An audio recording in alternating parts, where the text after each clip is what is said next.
Donc Roland Garros, évidemment, lorsqu'on évoque, comme je viens de le dire, Laurent Garros, on pense au tournoi de tennis et très rarement à l'aviateur. Or, Roland Garros est avant tout et surtout un aviateur. Il est né le 6 octobre 1888 à l'île de la Réunion, à Saint-Denis exactement, et il va mourir la veille de son anniversaire, pas de bol, hein. Il allait avoir 30 ans. Donc je vais tout faire pour ne pas mourir aujourd'hui parce que demain j'ai 46 ans.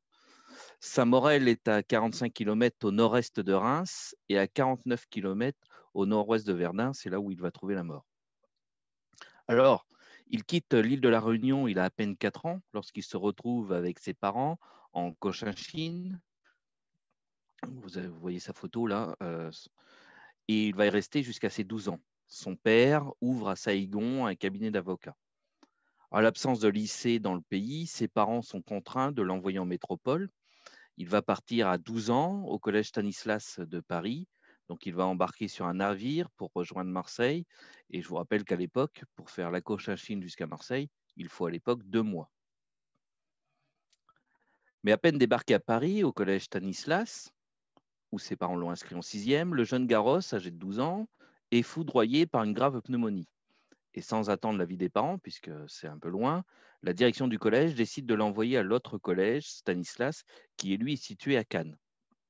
Le pire fut évité pour nous, et surtout pour lui, et il rattrape en une année l'année perdue, avant de poursuivre en 1902, en troisième, au lycée de Nice. À côté de ça, il pratique le football, le vélo, obtient un premier prix de piano et son baccalauréat. Il rentre alors à HEC. HEC, je vous rappelle, c'est la haute école de commerce. Donc, dans cette grande école de commerce, il va devenir un ami avec un certain Émile Le Sieur. Et c'est cet Émile Le Sieur qui est un athlète, un joueur français de rugby. Il est né le 16 septembre 1985 à Paris et décède le 25 janvier 1985, pratiquement centenaire, et aussi à Paris. Il intègre HEC Paris, ce Émile Le Sieur, en 1906, en même temps que Roland Garros. Ils vont devenir amis, il le parraine pour entrer dans les stades et les deux camarades de promo ressortiront diplômés en 1908. Au début de la guerre de 1914, il est fait prisonnier par les Allemands, mais il s'évade par la Suisse et rejoint l'aviation française. Il devient lui aussi pilote de chasse. 10 ans après la mort de Roland Garros, Émile Le Sieur va imposer le nom de son camarade disparu au stade Roland Garros lors de l'inauguration de 1928. C'est de là que vient le stade Roland Garros. Après ses études, Roland Garros est embauché par les automobiles Grégoire, qui n'existent plus de nos jours. Puis son père, quand il apprend que Roland Garros devient commercial, entre guillemets, il lui coupe les vifs car il aurait souhaité qu'il soit avocat. À 21 ans, il devient chef d'entreprise et agent de l'automobile Grégoire dans la boutique qu'il a ouverte au pied de l'Arc de Triomphe. L'enseigne s'appelle Roland Garros Automobile, voiturette de sport. Elle est située au 6 avenue de la Grande Armée. Son affaire est très prospère. Il peut quitter sa chambre de bonne au 10 rue des Acacias pour un appartement au 3e étage, au 7 rue Lalot, dans le 16e arrondissement de Paris. Pour ceux qui n'habitent pas Paris, le 16e arrondissement est un des quartiers les plus riches de Paris. On le voit ici en photo au volant d'une Bugatti type 18 à gauche de la slide. Puis arrive l'été 1909, Roland Garros est en vacances à Sapicourt. Sapicourt, c'est un tout petit village pas loin de Reims. Et à l'époque, hein, vous devez tous le savoir maintenant, près de Reims, il y avait beaucoup de pionniers de l'aviation qui s'entraînaient à cet endroit-là. Pour lui, c'est la révélation, il n'a aucun doute sur le sujet, il va devenir aviateur. Les bénéfices de son commerce lui permettent de commander aussitôt au Salon de la locomotion aérienne au Palais de la Découverte. Je vous invite à revoir la conférence sur les salons de l'aviation qui ont été donnés il n'y a pas très longtemps par Jean-Emmanuel Terrier. Il va s'acheter une machine la moins chère possible, c'est-à-dire une demoiselle de Santos Dumont. Elle coûte 7 500 francs. Pour information, pour vous faire une idée, un Blériot 11 coûte entre 30 000 et 40 000 francs à l'époque. L'aéroplane, puisqu'on ne parle pas encore d'avion, n'est pas facile à piloter. Il est en photo ici. Hein. Il apprend tout seul. Il va se lier d'amitié avec un Suisse, Audemars, qui va avoir une amitié entre eux deux. Ils se rencontrent à Issy-les-Moulineaux et il va apprendre à piloter tout seul à Issy-les-Moulineaux. Il n'a même pas encore obtenu son brevet de pilote, qu'il est embauché pour les cérémonies du 14 juillet 1910 par le comité permanent des fêtes de Cholet, où il obtient, 5 jours plus tard, le 19 juillet, son brevet de l'Aéroclub de France, le numéro 147. Depuis, l'aérodrome de Cholet porte désormais son nom. À l'hôtel Astor, en 1910, où il est descendu, il retrouve un de ses amis américains d'origine franco-canadienne, John Moissan, rencontré sur le terrain d'Issy-les-Moulineaux. Celui-ci organise avec son frère Alfred une tournée d'exhibition aérienne à travers les États-Unis. Le jeune homme n'a aucune hésitation quand John lui propose de venir voler au sein du Mosean Circus, où ils rejoindront Audemars, René Simon, René Barrier, etc. Pour le garçon de 22 ans, c'est l'occasion inespérée de pouvoir voler tous les jours et ainsi d'affiner sa pratique de la boussole, donc de l'orientation, et du pilotage par tous les temps. Le train, le cirque Moisan, va traverser une bonne partie des États-Unis, puis le Mexique et enfin Cuba, et vaudra à Roland Garros le surnom de Cloud Kisser, c'est-à-dire l'embrasseur de nuages, excusez-moi pour mon anglais, dans les nombreux meetings d'aviation de l'époque. Sur cette photo, donc, on peut voir de gauche à droite John Seymour, John Frisbee, René Simon, qui est le fou volant, Edmond Audemars, René Barrier, Roland Garros, Peter Young, qui est le manager de tout ça, et debout, vous avez Charles Hamilton. C'est eux qui font partie de ce cirque Moisan. De retour en France, en mai 1911, Roland Garros, pas connu en France, mais plus aux États-Unis, participe aux 3 grandes épreuves de l'année, la course d'aviation Paris-Madrid. Pas de bol pour lui, Jules Védrine est aussi de la partie, c'est même lui qui remporte la course. Il va, en 1911 toujours, il fait le Paris-Rome et le circuit européen. Malgré ses indéniables qualités de pilote, on ne peut pas lui reprocher, il se fera à chaque fois coiffer au poteau et les journalistes, ironiquement, c'est les journalistes, le surnomment l'éternel second. Il ne tardera pas à prendre sa revanche. On n'y est pas, mais ça va pas tarder. Il est ensuite engagé pour un meeting sur le terrain de Champirol, qui est situé dans la commune de Villars, c'est dans la Loire, et Saint-Priest-en-Jarez, à proximité de Saint-Étienne, où il retrouve entre autres d'autres vedettes de l'aviation. L'ami Biello, devenu son frère d'armes, mais surtout, il va faire connaissance de Charles Voisin, que vous voyez à droite de la slide, et de son amie, la baronne de la Roche, encore elle. La sympathie passe tout de suite entre eux et Voisin, qui s'occupe déjà des affaires de Bielo-Vucic, un autre pionnier de l'aviation. Ils acceptent de prendre en main la carrière aéronautique de son nouvel ami. Donc, Voisin va s'occuper de Roland Garros. C'est lui qui prépare leur participation au meeting du Mans. Il va lui organiser des manifestations et le premier record d'altitude que Garros arrache avec 3950 mètres au Capitaine Félix le 4 septembre 1911. Il décolle de la plage de Cancale. Garros professe alors que les records d'altitude sont les plus utiles pour le développement de l'aviation, car les appareils qu'on est obligé de construire pour eux sont les plus sûrs, les moins dangereux et les plus capables de rendre des services. Ce premier record le place désormais parmi les meilleurs. Il est sollicité de toutes parts, à Marseille notamment, où il va renouer ses relations avec son père, parce que comme je vous disais tout à l'heure, son père lui avait coupé les vivres, et grâce à la médiation de leur ami commun, Jean Jalbert, il va redevenir ami. En tout cas, une liaison parentale. Au parc Borelli, plus de 100 000 spectateurs enthousiastes assistent à ces évolutions aériennes aux côtés de Jules Védrine, l'autre vedette du spectacle. Mais c'est surtout à Angers, en 1912, que Garros va obtenir son premier très grand succès. Le Grand Prix de l'Aéroclub de France doit couronner le vainqueur du circuit d'Anjou. Il s'agit d'accomplir en 7 fois et 2 jours, donc le dimanche 16 et le lundi 17 juin 1912, le triangle Angers, Cholet, Saumur, soit un peu plus de 1100 km. Roland Garros, qui se présente avec son Blériot, qu'on a vu tout à l'heure, 50 chevaux, c'est son avion personnel, est opposé à 33 meilleurs pilotes du monde, soutenu par tous les moyens possibles des firmes industrielles les plus puissantes du monde. Si quelques courageux ont pris leur envol malgré le vent et la tempête, Garros restera bientôt le seul en l'air avec le jeune Brie-de-Jonc Desmoulinet, qui, malheureusement pour lui, franchira la ligne d'arrivée en dehors du temps réglementaire. Roland Garros est donc le seul à terminer les épreuves du premier et du deuxième jour. Les journalistes ne l'appellent plus désormais que le champion des champions. Il va le reconfirmer au premier meeting de Vienne où, tout prix cumulé, il va recevoir 21 000 couronnes, la somme la plus importante attribuée à un Français. Audemars, son camarade de toujours, lui va se contenter de 7500 couronnes. Avec son Blériot, il va battre le record d'altitude à Oulgat, où il va, avec un appareil du même type que celui de l'année précédente, c'est-à-dire son Blériot, c'est près d'1 kilomètre qu'il gagne en hauteur, où il va monter à 4950 mètres. Mais après ses brillants succès, il va connaître un malheur de perdre son ami Charles Voisin, qui se tue dans un accident de voiture. Alors, je vais vous en parler un peu. Donc, nous sommes le 26 septembre 1912, à l'issue du meeting de Roanne, où se produisait Roland-Garros. Charles Raymond et leur mécanicien, Léon Niche, décident de passer par Lyon avant de regagner Paris par la route nationale 6.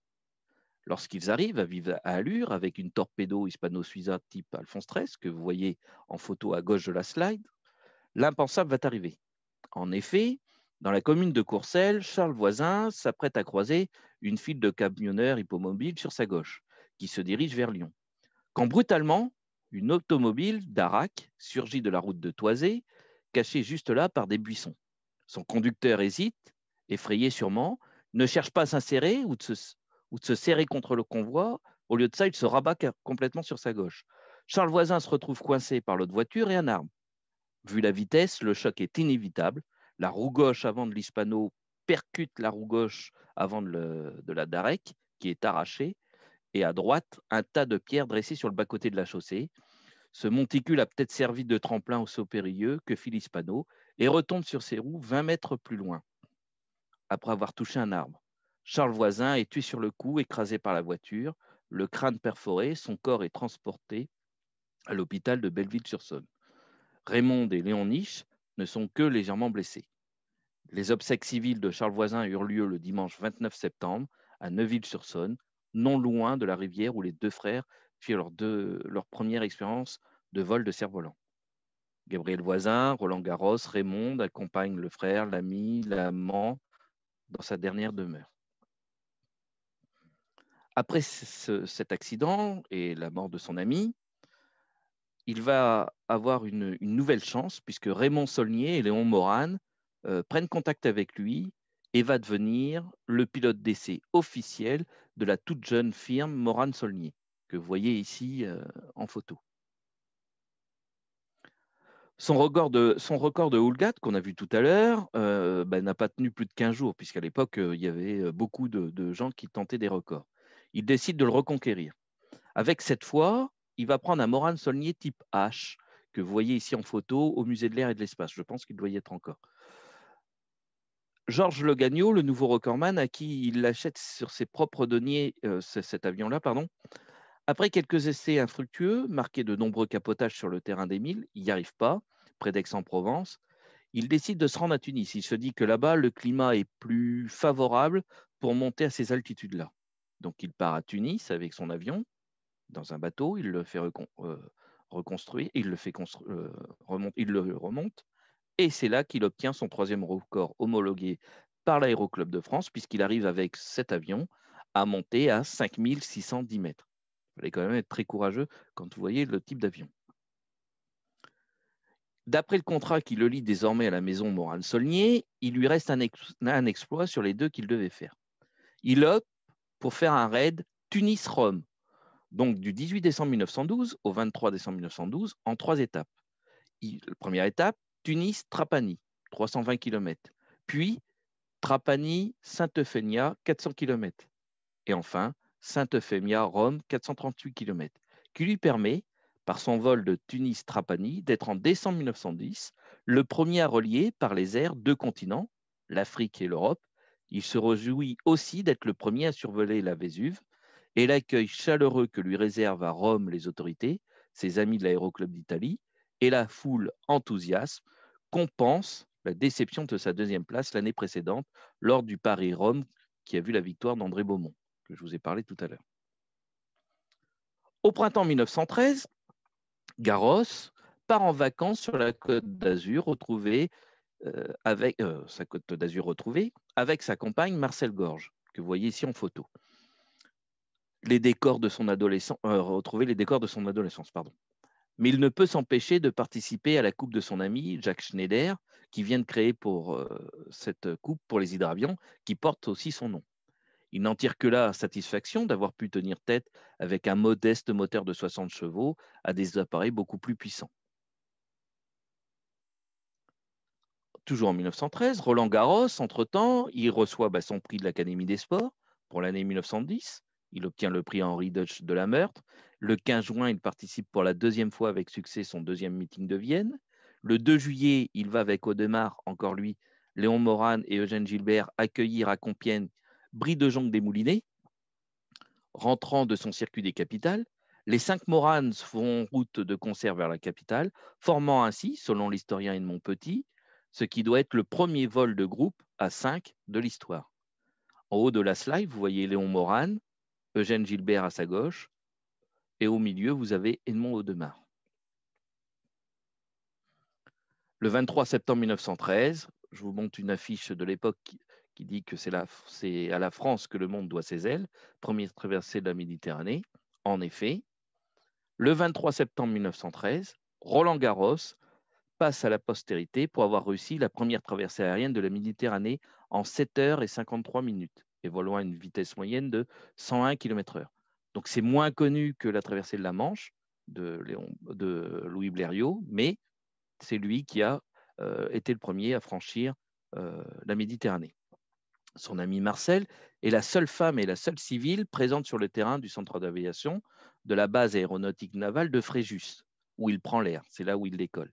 Son Morane Saulnier, équipé d'un moteur Gnome de 80 chevaux, d'une hélice chauvière, décolle à 5h47.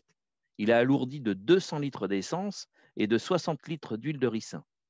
Garros part avec sa boussole, avec un moteur qui subit 2 pannes et perd une pièce que vous voyez ici, c'est les étoiles que je vous ai mis, où il va perdre au large de la Corse et au-dessus de la Sardaigne, il va avoir des ennuis mécaniques. Quand il va se poser, il va lui rester 5 litres d'essence à Bizerte à 13h40, après avoir parcouru 780 km. Je vous rappelle que nous sommes en 1913 et qu'il n'y a que 4 ans qui séparent la traversée de la Manche de Louis Blériot et la traversée de la Méditerranée. Alors qu'il est né dans les colonies, comme nous l'avons vu tout à l'heure, il n'est pas obligé de faire son service militaire. Il s'engage quand même à la déclaration de la guerre comme le simple soldat le 2 août 1914, pour la durée de la guerre.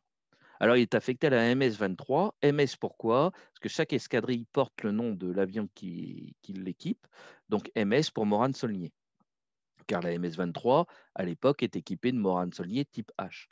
Il participe à de nombreuses missions. Le fanion que vous voyez, c'est l'insigne de l'escadrille de la MS-23. Il participe à de nombreuses missions, observation, reconnaissance, lâchage d'obus, en guise de bombe, de combat avec des observateurs armés de carabines, mais rien d'extraordinaire. Je veux dire, pas de combat. Raymond Saulnier, qui est l'industriel qu'on a vu tout à l'heure, parvient à se faire adjoindre Roland Garros, dans le but de mettre au point un système permettant le tir à travers le champ de l'hélice. Solution trouvée en blindant chaque pale avec une pièce métallique triangulaire que vous voyez à gauche de la slide, là, en haut à gauche. Donc cette pièce métallique triangulaire qui dévie les balles. Dès novembre 1914, Roland Garros sera le premier spécialiste à définir, dans un rapport au Grand Quartier Général, l'avion de chasse monoplace, tel qu'il sera utilisé dans tous les pays du monde au cours des décennies à venir.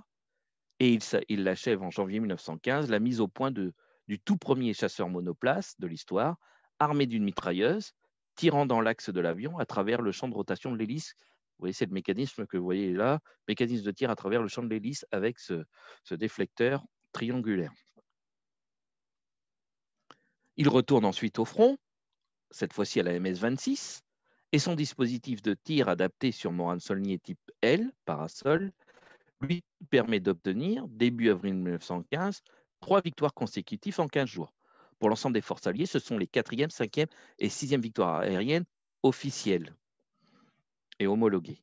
Et en outre, les premières remportées par un homme seul aux commandes d'un monoplace, car les autres, c'était souvent avec un mitrailleur et un pilote. Le 18 avril 1915, Le sous-lieutenant Garros est en mission au-dessus de la Belgique. Alors, je n'ai pas trouvé de carte de l'époque, donc je vous ai mis euh, une copie de Google Maps, hein. Évidemment, il n'y avait pas d'autoroute à cette époque-là. Je le dis pour ceux qui râleraient sur YouTube après. Donc, lorsqu'il est touché par la DCA allemande, la DCA, c'est le anti-aérien, c'est l'arme anti-aérienne. Son avion connaît alors des problèmes de carburant. Il l'obligeant à atterrir à Hulst. C'est le petit truc rouge que vous voyez sur la slide, où il est fait prisonnier avant d'avoir pu mettre le feu à son appareil. Pourquoi? Parce qu'il n'aurait pas voulu que les Allemands trouvent son système de tir à travers l'hélice. Malheureusement, son système de tir à travers l'hélice est aussitôt étudié par Anthony Fokker, ses ingénieurs Heinrich Luber, Kurt Ebert et Lemberger, qui créeront un système différent, puisqu'ils ils vont synchroniser la queue de détente à l'hélice, rendre la mitrailleuse complètement synchrone avec l'hélice. Les balles passent entre les pales sans les toucher, ce qui fait que quand la pale est devant l'hélice, la mitrailleuse s'arrête et dès qu'elle est plus devant l'hélice, elle tire. Ce qui évite des dangereux ricochets, parce que vous vous doutez bien qu'avec le système triangulaire qu'avait mis Morane-Saulnier, il pouvait y avoir des ricochets. Le système Fokker va équiper en premier les Fokker E3, avec lequel l'aviation allemande va dominer les airs jusqu'au milieu des années 1916. Comme toutes les fortes têtes, hein, Roland Garros, prisonnier, c'est pas facile. Il va être soumis à une surveillance privilégiée. Il va être déplacé d'un camp à un autre. Il va faire Custine, Trèves, Gnadenfrei, Mandenburg, Burg et de nouveau Magdebourg. Car il faut empêcher d'avoir le temps de réunir les conditions d'une évasion. Après de nombreuses et infructueuses tentatives, il va quand même réussir à s'évader au camp de Magdebourg au bout de 3 ans. En effet, le 15 février 1918, en compagnie de son ami, le lieutenant Anselm Marschall, qui parle lui un très bon allemand, les deux hommes se confectionnent deux grossiers uniformes d'officiers allemands, puis vêtus, ils passent les 4 sentinelles présentes. Enfin, sortis du camp, ils volent des habits civils et commencent un périple qui les mène en Hollande, puis en Angleterre et enfin en France. Ils vont être tous les deux décorés de la Légion d'honneur pour s'être évadés. Ces 3 ans de captivité ont sérieusement dégradé sa santé, particulièrement sa vue. Sa myopie latente est devenue très gênante, l'oblige à aller clandestinement se faire des lunettes pour pouvoir continuer à piloter. Clémenceau a vainement tenté de le garder comme conseiller auprès de l'état-major, mais le tigre doit s'incliner devant la volonté obstinée de l'aviateur. Celui-ci veut retourner au combat, un peu comme s'il considérait sa captivité comme une faute coupable. Après une convalescence et un circuit complet de remise à niveau, parce qu'il a été fait prisonnier en 15, on est en 18, les appareils, c'est plus du tout les mêmes. Et les méthodes de combat aériennes ont complètement changé en 3 ans. Il est affecté à son ancienne MS-26 qui est devenue la SPA-26. SPA-26, pourquoi SPA? Parce qu'elle est équipée de SPAD, 13 entre autres. Elle fait partie avec les 3 autres escadrilles des Cigognes. C'est le groupe de combat numéro 12. À force de ténacité, Roland Garros parvient à retrouver l'aisance de son pilotage. L'escadrille quitte Nancy pour le terrain de la Noblette en Champagne. Et le 2 octobre 1918, Roland Garros remportait sa 4e et dernière victoire, la veille de ses 30 ans, le 5 octobre, 5 semaines avant l'armistice, à l'issue d'un combat contre des Fokker D7, son SPAD explosait en l'air avant de s'écraser sur le territoire de la commune de Saint-Maurel dans les Ardennes, non loin de Vouziers où il est enterré. Vous avez ici la tombe en 1918 et vous avez la stèle qui a été faite bien après-guerre, que vous pouvez voir à l'heure actuelle. J'ai trouvé ces photos sur Aérostel, qui est un magnifique site. Mes sources. Alors, je vous invite énormément à lire le mémoire de Roland Garros, qui est un magnifique livre qui est écrit par Roland Garros, qui explique sa vie. Et c'est vraiment très intéressant.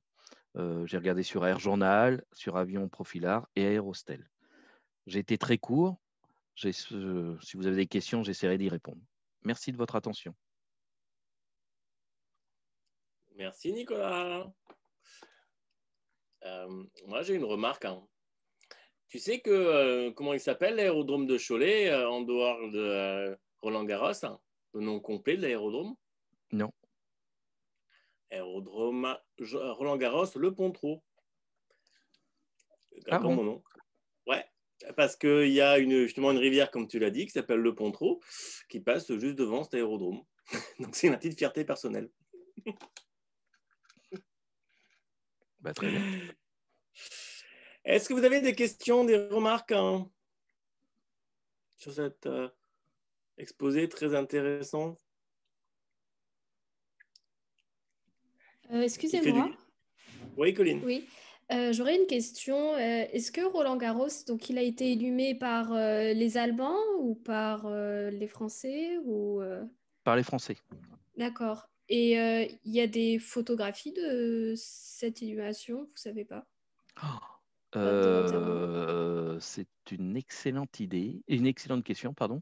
Je ne sais pas. Il faudrait voir avec le service historique s'ils auraient quelque chose. D'accord. Là, je ne peux pas vous répondre, je ne sais pas. D'accord. Merci beaucoup. Je suis désolé. Il n'y a pas de problème. Tu as parlé de Charles Voisin et de la baronne de La Roche. Ils étaient ensemble ou pas, tous les deux? J'ai un doute, Alors,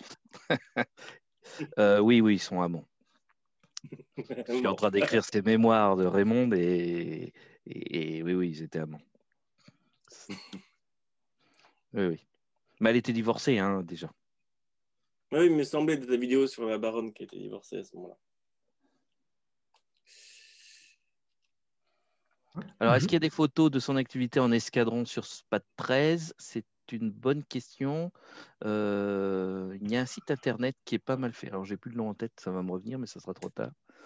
Vous pouvez peut-être trouver des photos avec le SPAD 13, peut-être.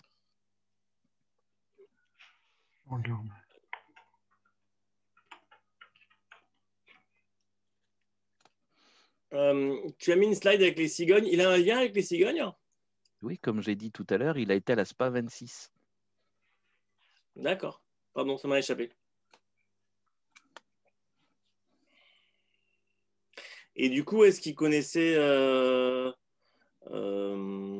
Oui, il connaissait Fonck. Fonck, voilà ce que je disais. Guinmer, non, parce que il est fait prisonnier en 15, il le connaît peut-être par les journaux, et Fonck meurt le 11 septembre 1917. Et en 17, il est encore... Guinmer. Guinmer, pardon. Oui, pardon. J'étais en train de penser à Guinmer, je parle de Fonck, pardon. Le 11 septembre 1917, à Poel-Capelle, meurt Guinmer, et le 11 septembre 1917, Roland Garros est encore prisonnier. Et Védrine, il n'est pas instructeur des cigognes, non, il est instructeur. Oui, Védrine, il connaîtra même Guinmer et Fonck aussi. Et Védrine, lui, fera surtout de déposer des agents secrets de l'autre côté, du front. À lire, c'est le livre de Mantra là, qui est super bien fait sur Jules Védrine. Donc, a priori, ils se connaissaient, Garros et Védrine. Oui, bien sûr. D'accord.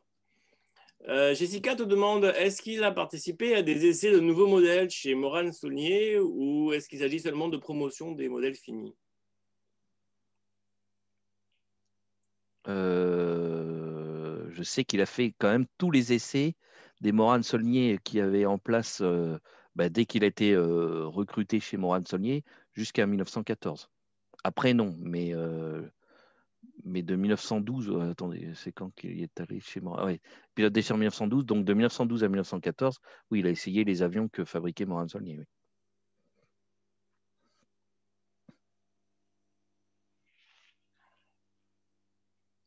Autre question. Ouais. Il me semblait quand même que le tennis, il y jouait quand même un petit peu. J'ai dit une bêtise ou... J'ai jamais dit qu'il n'y avait pas joué. Hein.